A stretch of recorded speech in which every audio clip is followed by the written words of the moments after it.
Hello and welcome to Filler Form. I am Alim Akhtar, sociology teacher at Filler Form. हम लोगों ने कल तक सोशोलॉजिकल कॉन्सेप्ट कंप्लीट कर लिया है और कल ही हम लोगों ने स्टार्ट कर दिया था सोशोलॉजिकल इंस्टीट्यूशन। तो आज भी सोशोलॉजिकल इंस्टीट्यूशन को ही कंटिन्यू करेंगे। 2 मिनट वेट करते हैं, सारे लोग ज्वाइन कर लें, उसके बाद स्टार्ट करते हैं।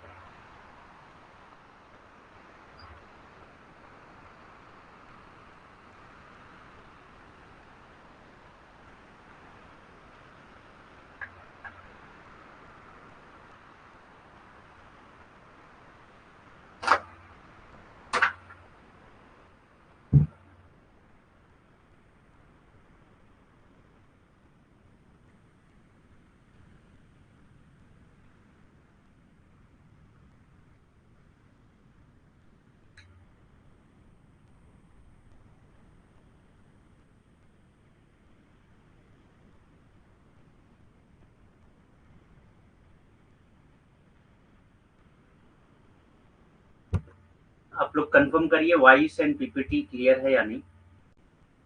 Confirm that voice and PPT clear और नॉट।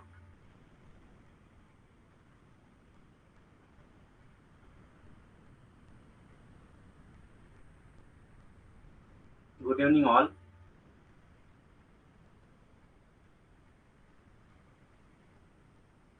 Good evening.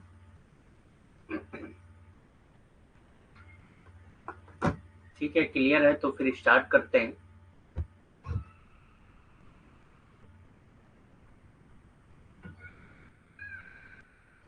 तो जिन्होंने अभी तक फिलर फॉर्म ज्वाइन नहीं किया है उनके लिए अनाउंसमेंट है कि अगर वो यूजीसी नेट जेआरएफ की तैयारी कर रहे हैं और फिलर फॉर्म ज्वाइन करने की सोच रहे हैं, सो मेरा रिफरल कोड यूज कर सकते हैं जो कि है अलीम10, जिसको यूज करने पे एक्स्ट्रा 10% का डिस्काउंट मिल जाएगा फिलर फॉर्म के ऑल कोर्सेज पे।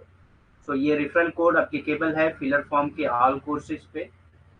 तो आपके फ्रेंड्स एंड रिलेटिव में जिन्होंने भी अभी तक फिलर फॉर्म नहीं ज्वाइन किया है, आप उनको ये रेफरल कोड रेफर कर सकते हैं। हमारी डेली क्लासेस जो है वो 3 PM पे होती हैं। इन केस अगर 3 PM पे कोई क्लास नहीं हो पाती है तो फिर 8 PM पे होती है। इन केस अगर 3 PM पे नहीं हो पाती है क्लास तो 8 PM पे होती है। ठीक है, तो स्टार्ट करते हैं। सोशोलॉजिकल इंस्टीट्यूशन में हम लोगों ने कल फैमिली के बारे में पढ़ा है। अभी फैमिली के फंक्शंस स्टार्ट करेंगे हम लोग कि फैमिली के फंक्शन क्या है, परिवार के कार्य क्या होते हैं। फैमिली की डेफिनेशन कल हम लोगों ने देखे हैं, डिफरेंट थिंकर की डेफिनेशन देखा है हम लोगों ने फैमिली से रिलेटेड, और फैमिली का इमर्जेंस कैसे होता है, फैमिली का सिग्निफिकेंस क्या होता है, ये सारी चीजें कल हम लोगों ने देखा था। आज हम लोग देखेंगे कि फैमिली के फंक्शन क्या होते हैं, फंक्शंस ऑफ फैमिली, परिवार के कार्य क्या होते हैं। Family is a unit through which procreation takes place. Family एक ऐसी यूनिट है जिसके जरिए प्रोक्रिएशन होता है, जिसके जरिए बच्चों की पैदाइश होती है। ठीक, परिवार के कार्य क्या हैं? तो सबसे पहला कार्य जो है, परिवार एक ऐसी इकाई है जिसके माध्यम से संतानुपत्ति होती है, यानी कि संतान की उत्पत्ति होती है। तो ये परिवार की एक ऐसी इकाई है जिसके माध्यम से संतानुपत्ति होती है। दूसरा क्या है? The process of reproduction is institutionalise. Family के जरिए ही रिप्रोडक्शन का जो प्रोसेस है वो इंस्टीट्यूशनलाइज हो जाता है, रेगुलेटेड होता है एंड कंट्रोल्ड इन फैमिली। यानी कि फैमिली में ही रिप्रोडक्शन का जो प्रोसेस है वो इंस्टीट्यूशनलाइज होता है, रेगुलेटेड होता है और कंट्रोल्ड होता है। ठीक, प्रजनन की प्रक्रिया एक परिवार में संस्थागत होती है, विनियमित होती है और नियंत्रित होती है। ठीक, यानी कि परिवार में ही जो प्रजनन की प्रक्रिया है वो संस्थागत होती है, विनियमित होती है और नियंत्रित होती है। ठीक,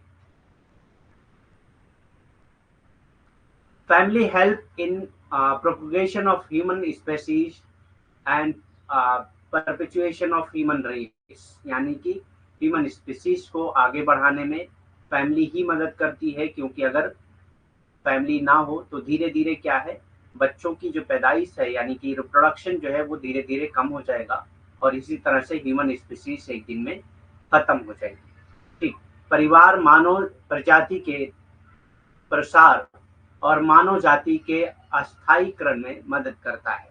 यानी कि मानव जाति के फैलाने में और मानव जाति जाति के स्थायीकरण में मदद करता है। अगर परिवार ना हो तो हो सकता है संतानुपत्ति ना हो, और संतानुपत्ति नहीं होगी तो एक टाइम ऐसा आएगा कि मानव जाति पूरी तरीके से खत्म हो जाएगी।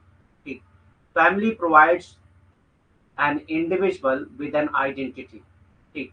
फैमिली एक इंडिविजुअल को एक आइडेंटिटी देती है। आप बोलते हैं कि मैं फला फैमिली से बिलोंग करता हूँ। ठीक।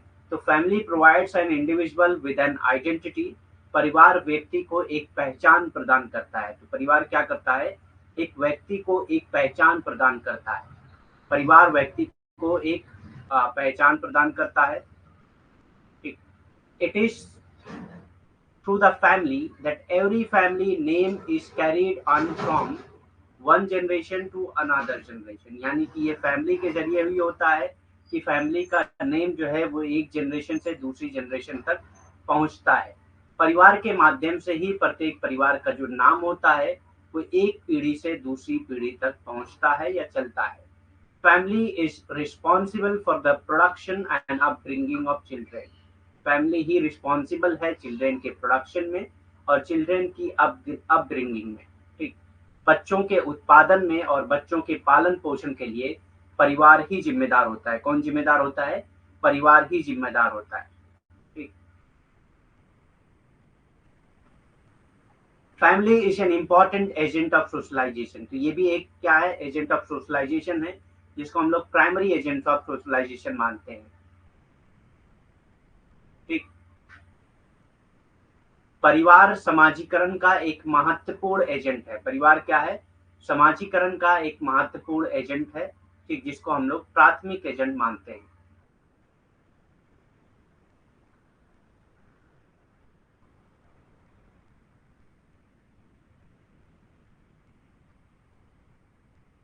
Family is also an important agent of cultural transmission.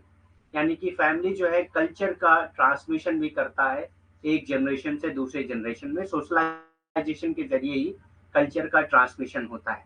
ठीक। नहीं, क्लास अभी 10 मिनट पहले ही स्टार्ट हुई है तो बहुत मिस नहीं हुई है। Family is also an important agent of cultural transmission. परिवार भी सांस्कृतिक प्रसारण का एक महत्वपूर्ण एजेंट है। यानी कि सांस्कृतिक प्रसारण कौन करता है? परिवार ही करता है। परिवार एक महत्वपूर्ण एजेंट है सांस्कृतिक प्रसारण का। ठीक। और ये किस तरह से करता है? समाजीकरण के जरिए करता है, एक पीढ़ी से दूसरी पीढ़ी में। ठीक। Family is a great source of strength. Family क्या है? ग्रेट सोर्स ऑफ स्ट्रेंथ है। ये आपको ताकत प्रोवाइड करता है, इमोशनल सपोर्ट आपको देता है, साइकोलॉजिकल सपोर्ट देता है फॉर इट्स मेंबर।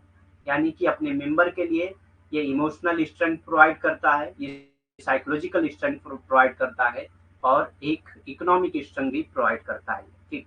परिवार अपने सदस्यों के लिए भावनात्मक और मनोवैज्ञानिक शक्ति का एक बड़ा स्रोत होता है। यानी कि परिवार ही ऐसा है जिसके जरिए हम भावनात्मक तरीके से और मनोवैज्ञानिक तरीके से शक्तिशाली होते हैं। ठीक।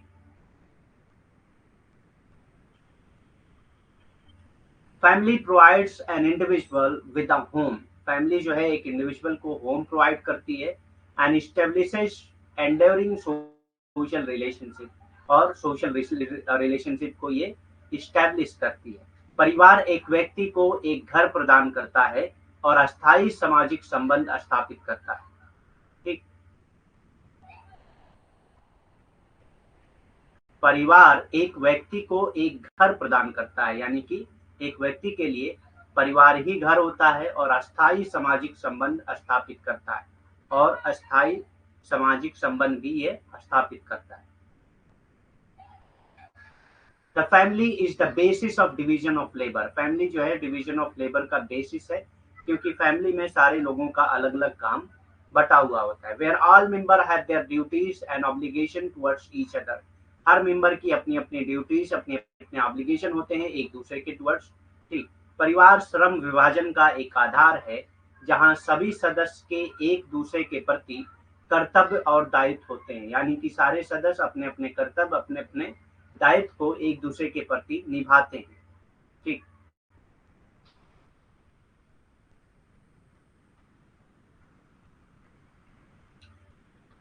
ट्वेल्थ है, a family fulfil the economic need of its member. Family क्या करती है, अपने मेंबर की इकोनॉमिक नीड्स को पूरा करती है, यानी कि पैसों से सपोर्ट करती है फैमिली आपको। एक परिवार अपने सदस्यों की आर्थिक आवश्यकताओं की पूर्ति करती है, यानी कि जो भी आपकी आर्थिक आवश्यकताएं होती हैं उसकी पूरी पूर्ति कौन करता है, आपका परिवार ही करता है। ठीक, उसका उसकी पूर्ति आपका परिवार ही करता है। Family is traditionally responsible for the education of the children, यानी कि ये ट्रेडिशनली रिस्पॉन्सिबल है एजुकेशन ऑफ द चिल्ड्रेन के लिए, यानी कि चिल्ड्रेन के एजुकेशन के लिए सबसे ज्यादा रिस्पॉन्सिबल कौन है, फैमिली है। ठीक, परंपरागत रूप से अगर देखा जाए तो परिवार बच्चों की शिक्षा के लिए जिम्मेदार होता है, यानी कि परिवार ही है जो बच्चों की शिक्षा के लिए जिम्मेदार होता है। ठीक, family also has a recreational function, यानी कि इसमें बहुत सारे रिक्रिएशनल फंक्शन होते हैं। रिक्रिएशनल यानी कि जो त्योहार वगैरह होते हैं, उन्हीं को रिक्रिएशनल कहा जाता है। ठीक, रिक्रिएशनल फंक्शन होते हैं फैमिली में। Earlier most recreation was family based, पहले जो है ज्यादातर जो रिक्रिएशनल चीजें थी, रिक्रिएशनल फंक्शन हुआ करते थे, वो फैमिली बेस्ड ही होते थे। अभी थोड़ा सा इसमें चेंजिंग आने लगी। परिवार में मनोरंजन समारोह भी होता है, यानी कि मनोरंजन के लिए अलग अलग समारोह होते हैं। पहले अधिकांश मनोरंजन परिवार आधारित थे, यानी कि पहले जितने भी अधिकांश मनोरंजन थे वो परिवार पर ही आधारित थे, यानी कि परिवार ही वो मनोरंजन आपको प्रदान करता था। ठीक, तो यहाँ तक हो गया फंक्शंस ऑफ फैमिली। यहाँ तक हम लोग फंक्शंस ऑफ फैमिली कर चुके हैं। अब आते हैं टाइप्स और फॉर्म्स ऑफ फैमिली।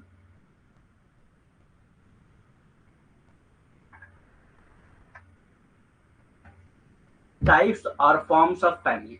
ठीक, तो इसके अलग अलग बेस्ड है टाइप। अगर आप फैमिली के टाइप देखेंगे तो अलग अलग बेस पे अलग अलग टाइप है। परिवार के प्रकार या रूप तो कई आधार हैं इसके। सबसे पहले हम लोग देखेंगे, सबसे पहला बेस देखेंगे बेस्ड ऑन बर्थ, यानी कि जन्म के आधार पर परिवार को कौन कौन से पार्ट्स में बांटा जा सकता है।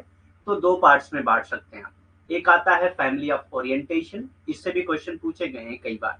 ठीक, फैमिली ऑफ ओरिएंटेशन यानी कि अभिविन्यास का परिवार। तो अब फैमिली ऑफ ओरिएंटेशन क्या होता है, the family in which an individual is born in his is his family of orientation, यानी कि एक इंडिविजुअल जिस फैमिली में पैदा होता है वो उस फैमिली का, यानी कि उस मेंबर के लिए वो फैमिली फैमिली ऑफ ओरिएंटेशन होती है। जिस परिवार में एक व्यक्ति का जन्म होता है उस व्यक्ति के लिए उसका वो परिवार जो है उन्मुखीकरण परिवार है, यानी कि अभिविन्यास परिवार है। ठीक, अगर किसी व्यक्ति की किसी परिवार में जन्म हुआ है तो जन्म के आधार पर उस परिवार को वो परिवार जो है वो उसका उन्मुखीकरण परिवार है या अभिविन्यास परिवार है। ठीक,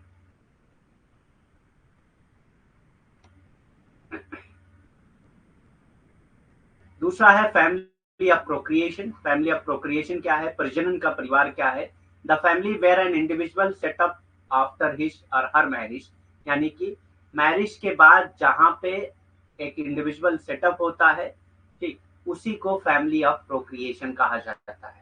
is his or her family of procreation, यानी कि अपनी वाइफ के साथ वो जहाँ पे एक अलग जगह पे अगर सेट हो जाता है मैरिज के बाद। ठीक, the family where an individual set up after his or her marriage is his or her family of procreation, यानी कि मैरिज के बाद वो कहाँ पे शिफ्ट होता है, वो जो फैमिली बनती है वो फैमिली उसकी है फैमिली ऑफ प्रोक्रिएशन। जिस परिवार में एक व्यक्ति अपनी शादी के बाद स्थापित होता है वो उसका संतानुपत्ति का परिवार होता है। ठीक, यानी कि स्थापित होता है, यानी कि एक व्यक्ति जिस परिवार में अपने शादी के बाद या अ, अपने शादी के बाद स्थापित हो जाता है, ठीक, वो परिवार उस व्यक्ति के लिए प्रजनन का परिवार या संतानुपत्ति का परिवार हो जाता है। ठीक,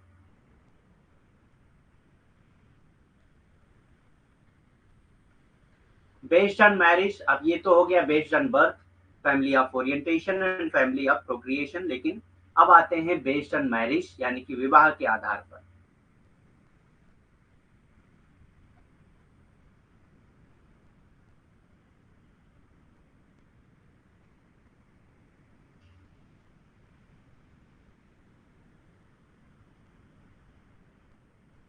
ठीक है।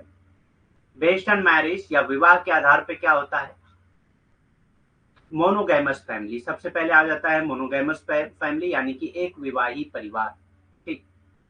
तो ये मैरिज के बेस पे है। This family consist of one husband and wife, यानी कि मोनोगैमस फैमिली में या तो एक हस्बैंड एक वाइफ होंगी, यानी कि हमेशा इसमें एक हस्बैंड और एक वाइफ ही होती है, इसीलिए इसको मोनोगैमस फैमिली कहा जाता है। मैंने कल बताया था, मोनो मतलब होता है एक। ठीक। एक विवाह क्या है, इस परिवार में बच्चों सहित एक पति पत्नी होते हैं और ये एकल विवाह का आधारित है। ठीक। और ये एकल विवाह पर ही आधारित होता है। The family, this family consist of one husband and wife including children and is based on monogamous marriage. ये मोनोगैमस मैरिज पे ही बेस्ड होता है, क्योंकि इसमें वन हस्बैंड और वन वाइफ ही होती हैं और उनके चिल्ड्रेन होते हैं। ठीक।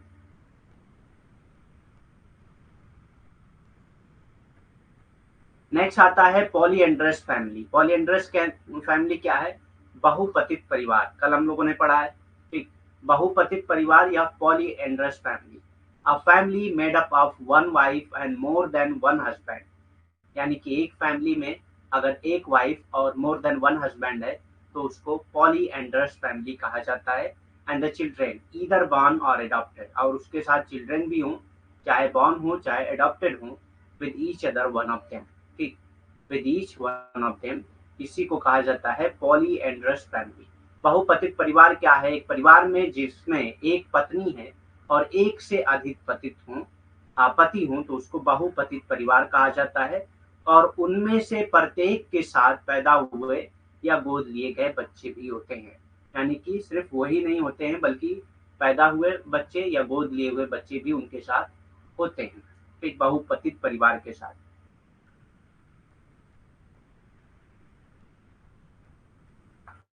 बेस्ड ऑन रेसिडेंस, रेसिडेंस के बेस पे फैमिली किस तरह की होती है, निवास के आधार पर फैमिली कैसी होती है, family of matrilocal residence. ठीक। तो जहां पे लोकल लगा हो वहां पे आप समझ जाइए कि ये रेसिडेंस की बात कर रहा है। ठीक। जहां पे लोकल लगा हो आप समझ जाइए कि ये रेसिडेंस की बात कर रहा है। ठीक। तो family of matrilocal residence, यानी कि when a couple stay in the wife's house, यानी कि जब एक कपल जो है अपनी वाइफ के घर रुकता है, the family is known as family of matrilocal residence. तो ये फैमिली किस नाम से जानती है, फैमिली जानी जाती है family of matrilocal residence के नाम से जानी जाती है। ठीक। मात्र स्थानिक निवास का परिवार क्या होता है, जब कोई जोड़ा पत्नी के घर में रहता है, यानी कि जब कोई जोड़ा पत्नी के घर जाकर रहता है तो परिवार को मातृ सत्तात्मक निवास के परिवार के रूप में जाना जाता है। तो वो परिवार जो है वो मातृ सत्तात्मक निवास के परिवार के रूप में जाना जाता है। ठीक।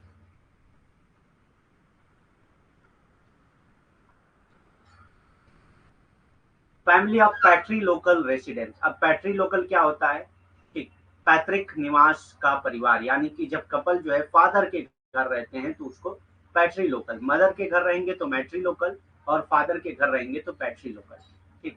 When a family stage in the house of husband, यानी कि जब फैमिली जो है अपने हस्बैंड के हाउस में रहती है, ठीक, the family is known as a family of patrilocal residence. ठीक। पैतृक निवास का परिवार क्या है, जब एक परिवार पति के घर में रहता है, ये एक परिवार जब जो है पति के घर में रहता हो तो उस परिवार को पैतृक निवास का परिवार या पितृसत्तात्मक परिवार कहा जाता है। ठीक। तो परिवार को पितृ स्थानीय निवास के परिवार के रूप में भी जाना जाता है। ठीक। तो अगर परिवार के जो सदस्य हैं वो जाकर कहाँ रह रहे हैं, पति के घर रह रहे हैं, तो ये पितृ स्थानीय निवास के नाम से जाना जाएगा। ठीक। और अगर परिवार जो है वो वाइफ के घर जाके रह रहा है, पत्नी के घर जाके रह रहा है, तो ये मात्र स्थानीय निवास के रूप में जाना जाएगा। ठीक। हाँ, एक ही घर में दोनों रह रहे हों। Family of changing residence. अब चेंजिंग रेसिडेंस की फैमिली क्या होती है, जो हमेशा अपना घर बदलती रहती है। ठीक। When a family stage in the husband house, जब एक फैमिली जो है अपने हस्बैंड के हाउस में रहती है फॉर सम टाइम, कुछ टाइम के लिए, और फिर वाइफ के घर चली जाती है and moves to wife house, stays there for a period of time, वहां पे भी कुछ दिन तक रहती हैं, and then moves back to husband parents, फिर जो है हस्बैंड के पेरेंट्स के घर चली जाती हैं और start living in another place, या कहीं दूसरी जगह पे रहना शुरू कर देते हैं। तो इस तरह की फैमिली को कहा जाता है फैमिली ऑफ चेंजिंग रेसिडेंस, क्योंकि इनका घर बार बार बदल रहा है। हाँ, एक ही घर में रहते हैं, हाँ, अलग अलग रूम होते हैं, ऐसा नहीं होता है कि एक ही घर में सारे लोग रह रहे हो तो एक ही कमरा, ठीक, अलग अलग रूम होते हैं। अगर आप जो है कोई भी शादी के बाद अगर फादर के घर जाके रह रहा है तो ये पितृ स्थानीय निवास कहा जाता है, पितृ स्थानीय परिवार के नाम से जाना जाता है।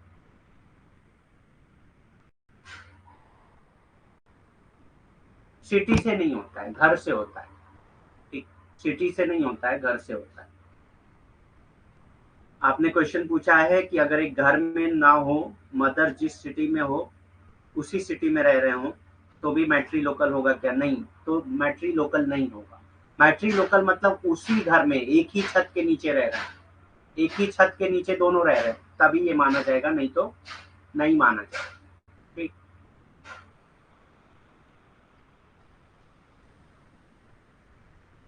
निवास स्थान बदलने वाला परिवार, यानी कि जो अपना परिवार बार बार बदलता हो, अपना निवास स्थान बार बार बदलता हो, उसी को निवास स्थान बदलने वाला परिवार के नाम से जाना जाता है। जब कोई परिवार कुछ समय के लिए अपने पति के घर में रहता है और फिर पत्नी के घर चला जाता है और वहां पे भी कुछ समय के लिए वहां रहता है और फिर वापस पति के माता पिता के घर पास चला जाता है, यानी कि पति के घर चला जाता है या किसी अन्य स्थान पर चला जाता है, तो इससे क्या पता चल रहा है कि वो बार बार अपना निवास स्थान बदल रहा है, तो इसीलिए इसको निवास स्थान बदलने वाला परिवार कहा जाता है।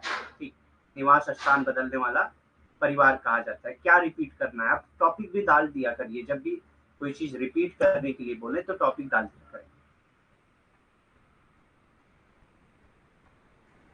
हाँ, एग्जाम्पल से भी क्वेश्चन आ सकते हैं, एग्जाम्पल दे के भी क्वेश्चन पूछा जा सकता है कि अगर एक परिवार जो है मैरिज के बाद फादर के घर जाके रह रहा है तो इस तरह के रेसिडेंस को क्या कहा जाए, इस तरह के परिवार को क्या कहा जाएगा? तो वो पैट्री लोकल फैमिली के नाम से जाना जाए। ठीक, एग्जाम्पल देके भी क्वेश्चन पूछे जाते हैं।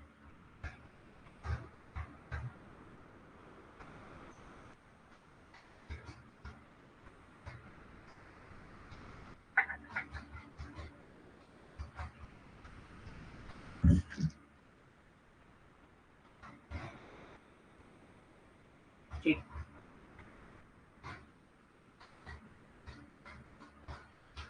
Based on ancestry or decent, ancestry या डिसेंट के बेस पे फैमिली किन चीजों में बांटी जाती है? तो मैं आपको बता दूं, जहां पे लोकल लगा हो, जहाँ पे लोकल लगा हो तो आप ये समझ जाइए कि ये जो है रेसिडेंस की बात कर रहा है, निवास स्थान की बात कर रहा है।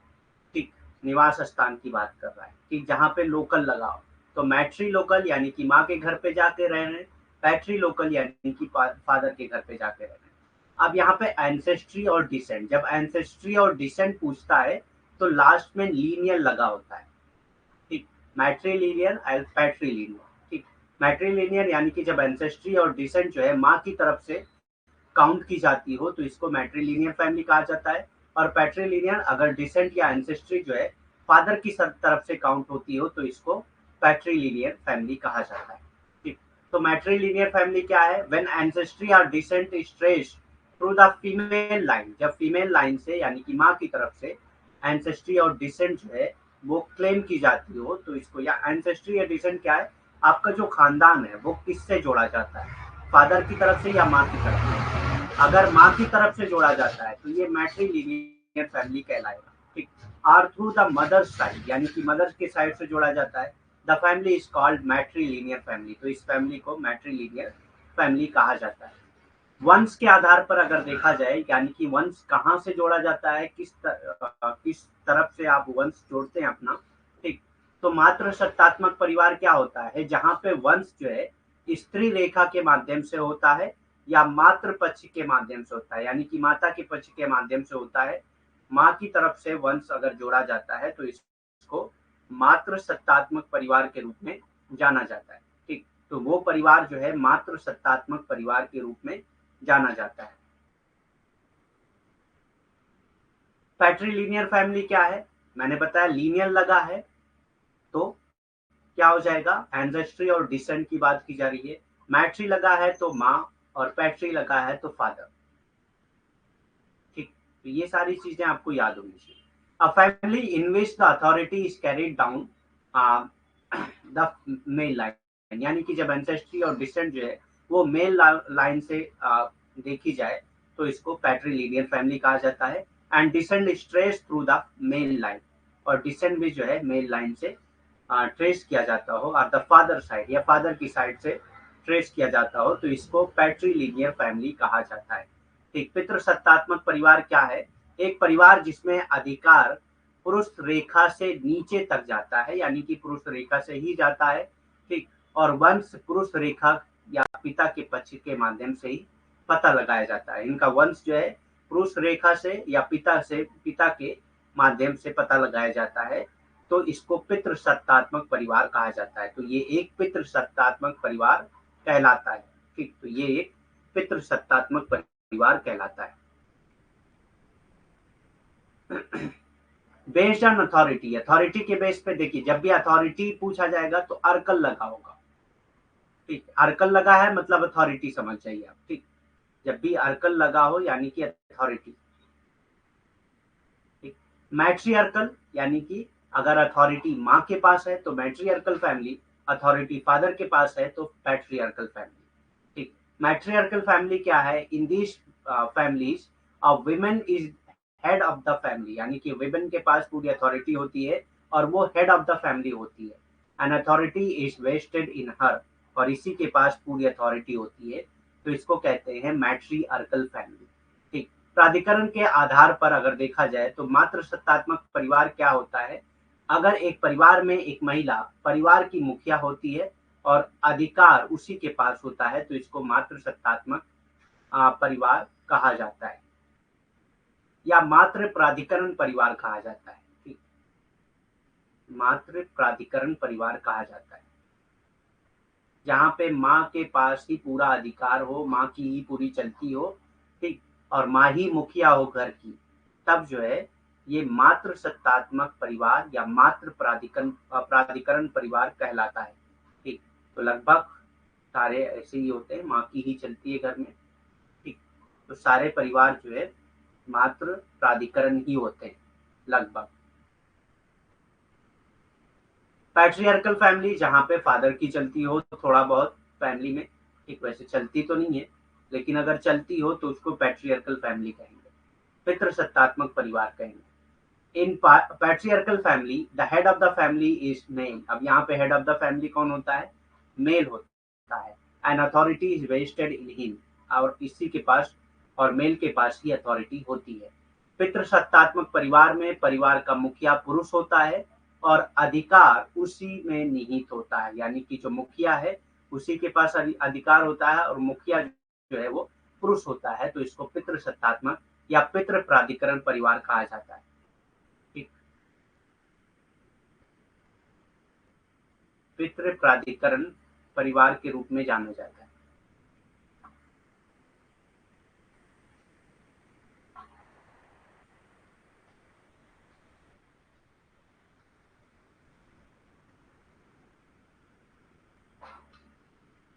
नहीं, पिता रहेगा तभी तो उसके पास अथॉरिटी रहेगी, अगर पिता नहीं है तो अथॉरिटी कैसे उसके पास रहेगी?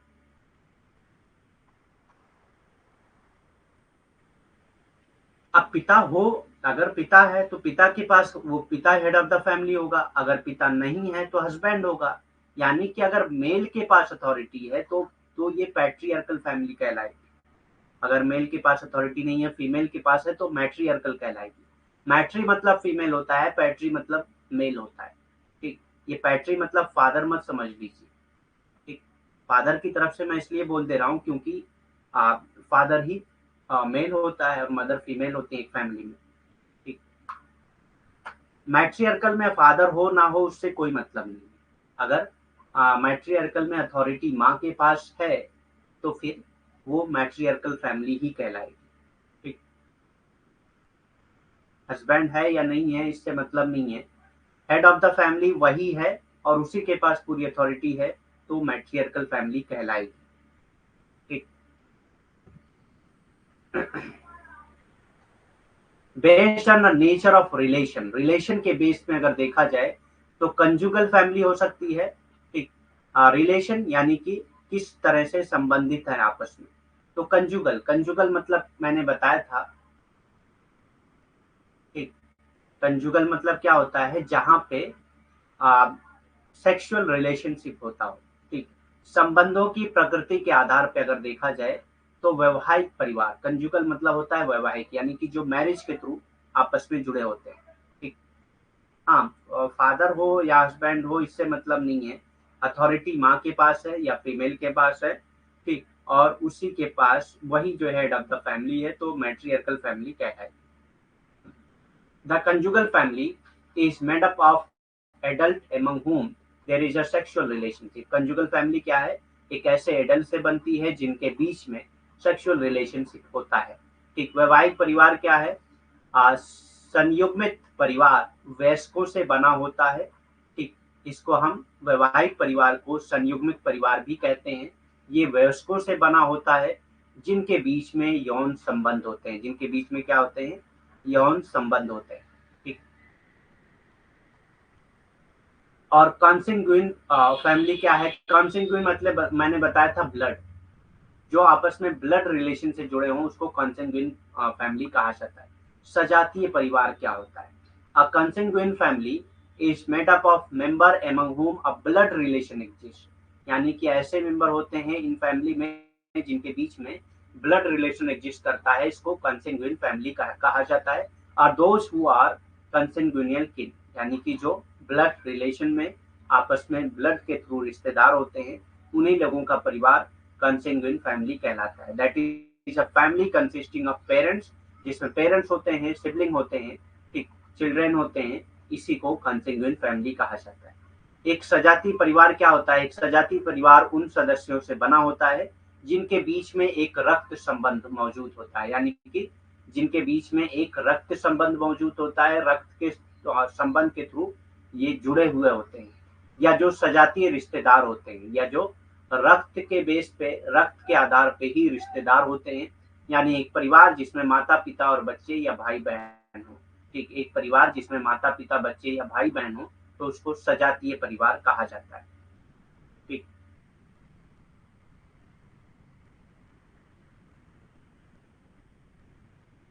बेस्ड ऑन स्टेट और स्ट्रक्चर, स्टेट और स्ट्रक्चर के बेस पे अगर देखा जाए तो फैमिली को अलग अलग पार्ट्स में बांटा जा सकता है। अवस्था या संरचना के आधार पर अगर देखा जाए तो सबसे पहले आता है न्यूक्लियर फैमिली, एकल परिवार, जिसमें सिर्फ husband and wife and their children होते हैं। ठीक, a nuclear family is a small group consisting of husband and wife and children, natural और अडॉप्टेड, यानी कि एक हस्बैंड, एक वाइफ और उनके बच्चे, चाहे नेचुरल हो चाहे अडॉप्टेड हो, अगर एक साथ रह रहे हैं तो उसको न्यूक्लियर फैमिली कहा जाता है। एकल परिवार क्या है, एकाकी परिवार, एकल परिवार को एकाकी परिवार भी कहा जाता है। एक छोटा समूह है जिसमें एक पति होता है, एक पत्नी होती है और बच्चे होते हैं। प्राकृतिक रूप से या तो बच्चे हों या गोद लिए हुए बच्चे हों, दोनों लोग जो है एकाकी परिवार या एकल परिवार के हिस्सा माने जाएंगे। ठीक,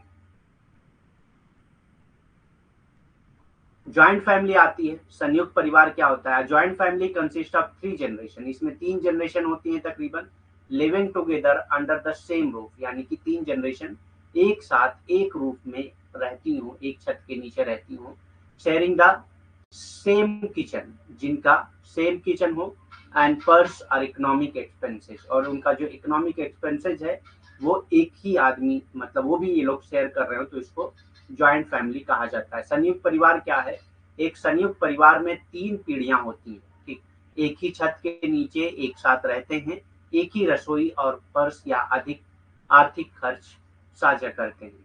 एक ही रसोई ये साझा करते हैं और जो आर्थिक खर्च होता है ये भी आपस में साझा करते हैं। ठीक,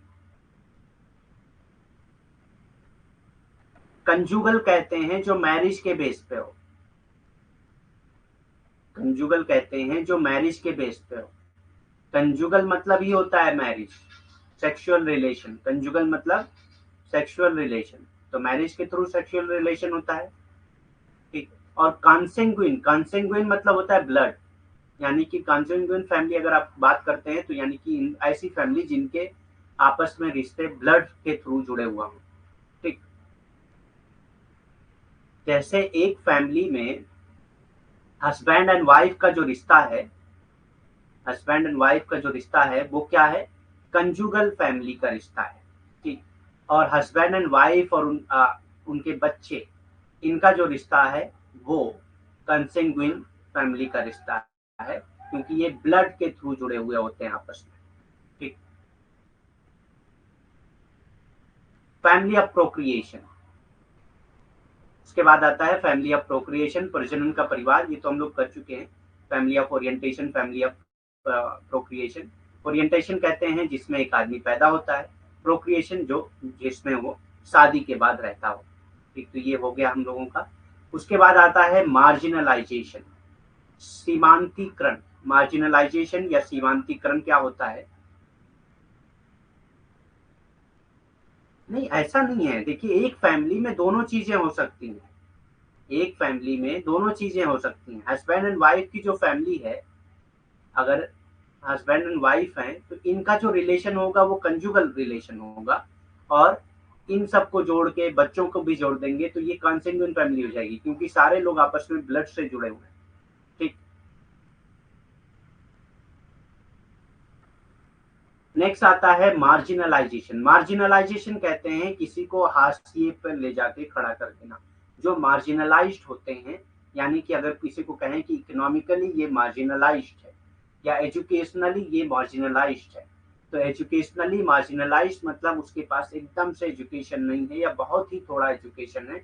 इकोनॉमिकली मार्जिनलाइज्ड है यानी कि इनके पास पैसे नहीं है या बहुत ही कम है, इसी को मार्जिनलाइज्ड कहा जाता है, जो हाशिए पे होते हैं। ठीक। Marginalization also refers to as social exclusion. Marginalization को सोशल एक्सक्लूजन भी कहा जाता है, और ये कब होता है? Occurs when certain group of people get denied access to area of society. यानी कि जब कुछ ग्रुप जो है उनको कोई एरिया ऑफ सोसाइटी को एक्सेस करने से डिनाई कर दिया जाता है, मना किया जाता है, तो मार्जिनलाइजेशन होता है। यानी कि आपको कोई सर्विसेज लेने से मना कर दिया जाता है तो आप क्या हो गए? मार्जिनलाइज्ड हो गए। ठीक। सीमांतीकरण क्या है या हाशियाकरण क्या होता है? सीमांतीकरण या हाशियाकरण, जिसे सामाजिक बहिष्कार भी कहा जाता है, तब होता है जब लोगों के कुछ समूह को समाज के क्षेत्र तक पहुंचने से वंचित किया जाता है, यानी कि समाज से उनका बाइकाट किया जाता है, समाज से उनको बाहर उनका बहिष्कार कर दिया जाता है, तो इसी को सीमांतीकरण कहा जाता है। ठीक। Many factors can lead to this denial of access to institutions and opportunities, including historical bias and lack of funding. ठीक। अब कई फैक्टर हो सकते हैं कि आपने कोई सर्विसेज लेने से उनको मना कर दिया। ठीक। Institution and opportunities including historical bias, या तो हिस्टोरिकल बायस हो सकता है या लैक ऑफ फंडिंग, पैसा ना होना भी हो सकता है।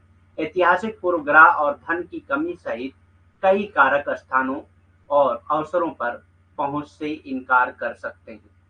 ठीक। The concept of marginality was first introduced by Robert park.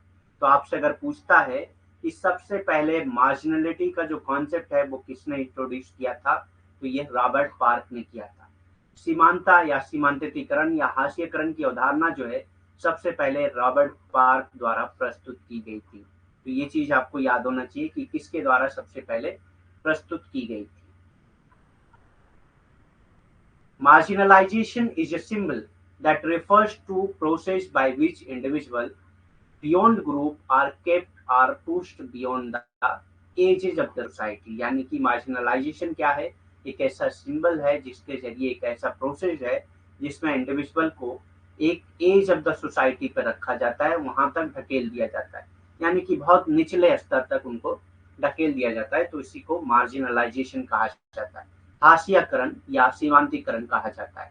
एक प्रतीक है जो उन प्रक्रियाओं को संदर्भित करता है जिनके द्वारा समूह से परे व्यक्तियों को समाज के किनारों पर रखा जाता है या परे ढकेल दिया जाता है या बाहर कर दिया जाता है या बहुत ही समाज के किनारों पर रखा जाता है, उनकी कोई वैल्यू नहीं होती।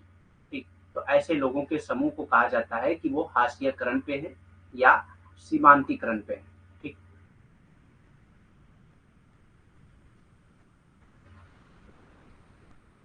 पीटर लिनार्ड ने किस तरह से डिफाइन किया है मार्जिनलिटी को? He defined marginality as being outside the main stream, यानी कि मेन स्ट्रीम से बाहर होना मार्जिनलिटी कहलाता है। Of productive activity and social reproductive activity, यानी productive and social reproductive activity में अगर आप मेन स्ट्रीम में नहीं है, मेन स्ट्रीम से बाहर है, तो इसको मार्जिनलिटी कहा जाता है। पीटर लियोनार्ड ने कहा है कि सीमांतता या हाशियाकरण क्या है?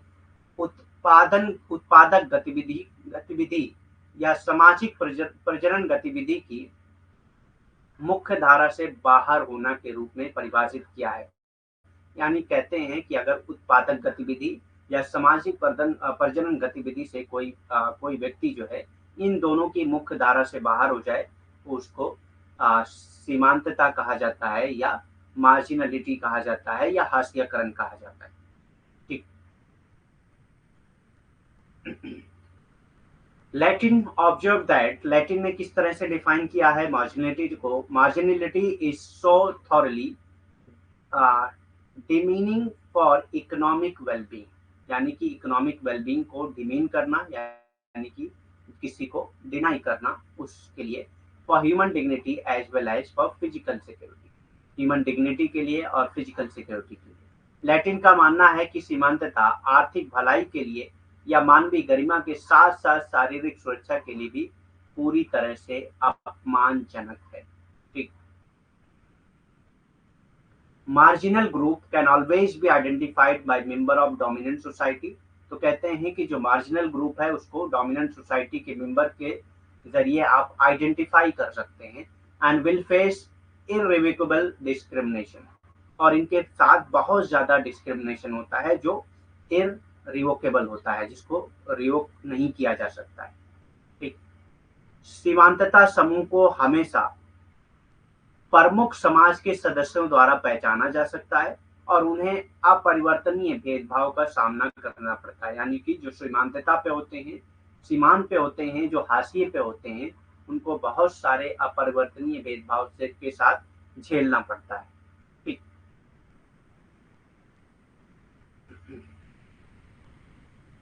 सोमर्स ने किस तरह से डिफाइन किया है मार्जिनलिटी को? Social economic marginality is a condition of socio spatial structure. तो ये क्या है? सोशल स्पेशल स्ट्रक्चर की कंडीशन है and process in which component of society and space in a territorial unit are object to lag behind an expected level of performance in economic, political and social well-being compared with average condition in the territory as a whole। यानी कि अगर एक व्यक्ति जो है एक समाज में रह रहा हो, ठीक, और वो एक्सपेल कर दिया जाता है, यानी कि वो हाशिए पे चला जाता है, अगर ये कहेंगे कि वो मार्जिनलाइज है, तो क्या होता है? तो हम हर आदमी से, हर व्यक्ति से एक्सपेक्ट करते हैं कि एक अच्छे लेवल पे जाके वो परफॉर्म करे। अगर वो लेवल मेंटेन नहीं कर पा रहा है इकोनॉमिक बेसिस पे भी, पॉलिटिकल बेसिस पे भी या सोशल बेसिस पे भी, तो इसको मार्जिनलिटी कहा जाता है compared with average condition in the territory as a whole. तो कंपेयर करना होगा कि उस टेरिटरी में कितने लोग जो है उनकी एवरेज कंडीशन क्या है। पता चला सारे लोग गरीब हैं तो सारे लोग तो मार्जिनल नहीं हो सकते। ठीक, तो पहले आपको कंपेयर करना पड़ेगा कि वहां पे कितने लोग किस कंडीशन में रह रहे हैं, फिर आप मार्जिनलिटी का कॉन्सेप्ट को अच्छी तरीके से अप्लाई कर सकते हैं। सोमर्स ने किस तरह से परिभाषित किया है सामाजिक आर्थिक सीमांतता या हाशियाकरण? सामाजिक स्थानिक संरचना और प्रक्रिया की एक स्थिति है। तो ये क्या है? सामाजिक स्थानिक संरचना की या प्रक्रिया की एक स्थिति है जिसमें एक क्षेत्रीय इकाई में समाज और स्थान के घटकों को औसत स्थितियों की तुलना में आर्थिक, राजनीतिक और सामाजिक कल्याण में प्रदर्शन के अपेक्षित स्तर से पीछे रखा जाता है समग्र रूप से क्षेत्र में। ठीक, तो क्या है कि एक व्यक्ति को पीछे रख दिया जाता है ताकि वो आर्थिक, राजनीतिक या सामाजिक रूप से आगे ना बढ़ पाए। ठीक, उनकी स्थिति जो है बहुत खराब हो इस इन सब पहलुओं में, तो उसी को कहा जाता है हाशियाकरण या सीमांतीकरण। ठीक, थ्री टाइप ऑफ मार्जिनलाइजेशन, यही मार्जिनलाइजेशन करके हम लोग लीव करेंगे class. Three type of marginalisation क्या है, हाशियाकरण के तीन प्रकार कौन कौन से हैं? तो इकोनॉमिक मार्जिनलाइजेशन यानी कि पैसे की बिना पे किसी को मार्जिनलाइज कर देना कि उसके पास एकदम से पैसे ना हो या बहुत थोड़े हो। आर्थिक हाशियाकरण यानी कि उसकी आर्थिक स्थिति बहुत खराब हो। पॉलिटिकल मार्जिनलाइजेशन, एक आदमी की आर्थिक स्थिति हो सकता है सही हो, लेकिन पॉलिटिक्स में उसका कोई रिप्रेजेंटेशन नहीं है, तब भी वो पॉलिटिकल मार्जिनलाइजेशन कहलाएगा। राजनीतिक हाशियाकरण यानी कि उसके पास आर्थिक स्थिति तो अच्छी है, लेकिन उसके पास कोई भी राजनेता नहीं है जो उसकी बात, उसके पास कोई प्रतिनिधित्व नहीं है, तो इसको कहेंगे राजनीतिक हाशियाकरण। सोशल मार्जिनलाइजेशन यानी कि समाज में क्या स्थिति है आपकी, सामाजिक हाशियाकरण, उसमें आप बहुत लोअर पोजीशन में है, तो इसको सामाजिक हाशियाकरण कहा जाता है। तो ये तीन टाइप का मार्जिनलाइजेशन है, EPS, economic, political and social. ठीक, तीन तरह का हाशियाकरण का तीन प्रकार है। आरएस, आरएस यानी कि आर्थिक, राजनीतिक और सामाजिक। Three causes of marginalisation, marginalisation की वजह क्या है, हाशियाकरण के कारण क्या है? डिस्क्रिमिनेशन बायस, जो डिस्क्रिमिनेशन या बायसनेस होती है वो एक मेन वजह है मार्जिनलाइजेशन की। भेदभाव और पक्षपात जो है वो मेन वजह है हाशियाकरण के कारण की। उसके बाद है पॉवर्टी, गरीबी की वजह से लोग जो है हाशिए पे चले जाते हैं यानी कि मार्जिनलाइज हो जाते हैं। ठीक, खास तौर से इसमें कौन सा मार्जिनलाइजेशन होता है, इकोनॉमिक मार्जिनलाइजेशन होता है, आर्थिक हाशियाकरण होता है गरीबी की वजह से। ठीक, स्ट्रक्चरल डिसएडवांटेज, ठीक, संरचनात्मक नुकसान भी हो सकता है जिसकी वजह से मार्जिनलाइजेशन हो सकता है। ठीक, थ्री इफेक्ट ऑफ मार्जिनलाइजेशन, हाशियाकरण के तीन प्रभाव कौन कौन से हैं? तो लिमिटेड टैलेंट पूल यानी कि बहुत लिमिटेड टैलेंट पूल आपको मिल सकता है अगर लोग मार्जिनलाइज रहेंगे। सीमेंट टैलेंट पूल मिल सकता है। क्रिमिनल एक्टिविटी बहुत ज्यादा बढ़ सकती है। ठीक, आपराधिक गतिविधि बहुत बढ़ सकती है अगर आप किसी व्यक्ति को मार्जिनलाइज में रख देंगे, धकेल देंगे मार्जिनलाइजेशन की तरफ, तो क्रिमिनल एक्टिविटी उसकी बढ़ जाएगी, हो सकता है चोरी या डकैती करने लगे वो। ठीक, मेंटल हेल्थ इश्यूज बहुत ज्यादा हो जाते हैं अगर कोई आदमी मार्जिनलाइज हो जाता है, तो मेंटल हेल्थ इशू बहुत ज्यादा हो जाते हैं, मानसिक स्वास्थ्य के मुद्दे बहुत बढ़ जाते हैं। ठीक, ये है थ्री इफेक्ट ऑफ मार्जिनलाइजेशन। अब three ways to address marginalization, marginalization को कैसे खत्म किया जा सकता है उसके तीन तरीके, हाशियाकरण को संबोधित करने के तीन तरीके यानी कि उसको खत्म करने के तीन तरीके कौन से हैं? टेक पॉलिटिकल एक्शन, एक पॉलिटिकल एक्शन लेना चाहिए यानी कि जो नेता लोग हैं वो आपस आपस में एक डिसीजन ले, एक एक्शन ले। एक राजनीतिक कार्रवाई होनी चाहिए हाशियाकरण को खत्म करने के लिए। Learn about marginalisation and its impact, अगर आप पढ़े लिखे हैं, आप जानते हैं मार्जिनलाइजेशन क्या है, उसका इम्पैक्ट क्या है, तो हो सकता है आप मार्जिनलाइज होने से बच जाएं। हाशियाकरण और उसके प्रभाव के बारे में अगर आपको पता है तो हो सकता है कि आप मार्जिनलाइज होने से यानी कि हाशियाकरण होने से या सीमांत होने से आप बच जाएं। Invest in infrastructure and public services, जो पब्लिक इंफ्रास्ट्रक्चर हैं उन पे ज़्यादा इन्वेस्ट किया जाए, पब्लिक सर्विसेज पे ज़्यादा इन्वेस्ट किया जाए तो मार्जिनलाइजेशन कम हो जाएगा। बुनियादी ढांचे और सार्वजनिक सेवाओं में निवेश बढ़ा दिया जाना चाहिए, तब जो है टैलेंट पूल मतलब बहुत ज़्यादा टैलेंटेड लोग नहीं मिल पाते हैं। ठीक, limited talent pool, cement talent pool होते हैं यानी कि बहुत कम लोग टैलेंटेड मिलते हैं अगर मार्जिनलाइजेशन होता है तो। ठीक, तो ये तीन तरीके हैं, invest in infrastructure and public services, बुनियादी ढांचे और सार्वजनिक सेवाओं में निवेश करना। ठीक, तो आज के लिए इतना ही, फैमिली हम लोग कंप्लीट कर चुके हैं, मार्जिनलाइजेशन कंप्लीट कर चुके हैं। ठीक, और भी कोई क्वेश्चन है अगर आपके तो कर सकते हैं, any question you can ask.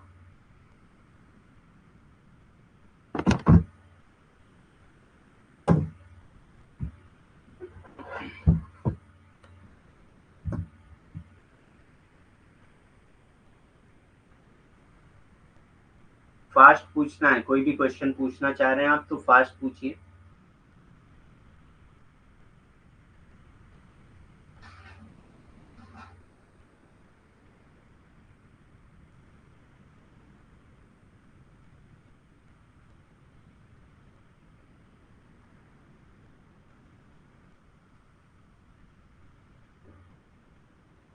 नहीं है कोई क्वेश्चन तो लीव करते हैं फिर। Thank you very much, good night. Marginalisation से क्वेश्चन जनरली कभी एक आ जाता है, एक ही क्वेश्चन आते हैं, कभी वो भी नहीं आता है, ठीक है। तो है इम्पोर्टेंट है ऐसा नहीं है, एक क्वेश्चन पूछा जा सकता है तो एक क्वेश्चन मान के चलिए कि एक क्वेश्चन तो मार्जिनलाइजेशन से आता ही है, कभी कभी नहीं आता है।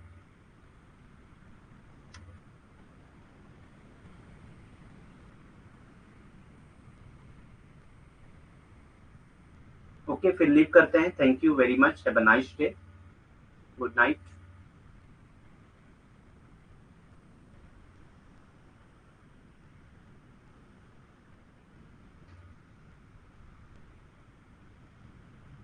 हाँ क्लास होगी आपकी ना 9 बजे से, पेपर वन की।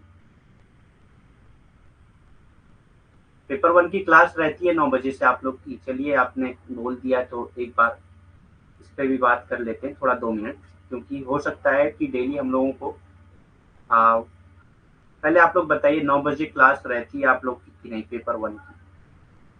पेपर वन जिनके पास है वो बताएं कि पेपर वन की क्लास 9 बजे रहती है कि नहीं।